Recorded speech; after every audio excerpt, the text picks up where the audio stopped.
Taong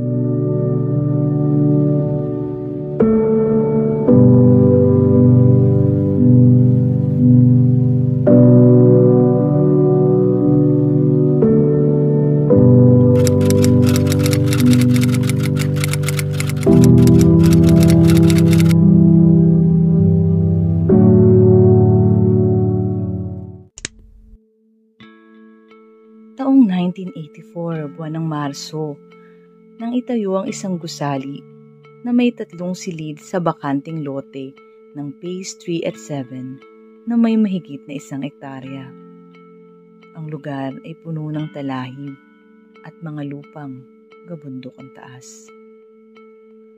Walang magkakagustong magturo dahil walang kagamitan. Subalit, nang malaman namin kay Ginang Aida M. Disagun, dating taga-Masid Pampurok ng San Pedro, na magbubukas na ito, kami, ni Ginang Veronica M. Sibuyo ng Paaralang San Antonio, Ginang Maria S. Umali ng Crisantimum, Ginang Segunda Quebral, at ako, Ginang Herminia P. Nava ng Laguna Resettlement Community School, ay di nag-atubiling nagpalipat dito. Buwan ng Mayo 1984, kami ay gabi-gabing nagpupunta sa labasan o kahit saang lugar na malapit dito upang manghikayat ng mga mag-aaral sa pamamagitan ng megaphone.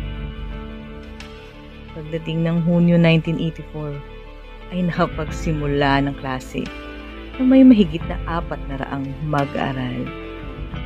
Si Ginang Umali para sa baitang 1, Ginang Nava sa baitang 2 sa hapon at baitang 4 sa umaga, Ginang Quebral sa baitang 3 at Ginang Sibuyo sa baitang 5 at 6. Kanya-kanyang dala ng upuan ng mga bata at kaming mga guro ang gumawa ng pisara. Ang kantina ay isang mesa na kapag umuulan ay itinatago sa ilalim ang mga paninda. Makalipas ang 1 buwan ay dumating si Ginang Adela G. Galientes, Ginang Shirley R. Adarlo at Ginang Felicie Adan. Kahit walang pasok ay nasa paaralan kami kasama ang mga mababait at masisipag na mga magulang at mga opisyales ng mga naninirahan sa Pasita Complex 1 na naglinis at nag-ayos ng paligid.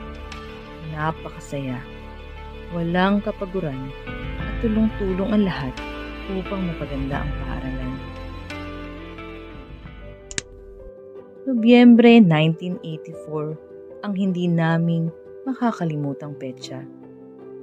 Dahil ito ang panahong nagkaroon kami ng isang matatawag na ina ng paaralan sa katauhan ni Ginang Rebecca S. Gana. Lalo kaming naging masaya, nagkaisa at nagkaroon ng mga pagbabago. Nadagdagan ng mga silid-aralan, mag-aaral at mga guro kasama sina Ginang Fidel Lagumbay, Ginang Carmelita Velasco, Ginang Azucena Naceno, Ginang Aurora Sigua, Ginang Florita Somil, at iba pa.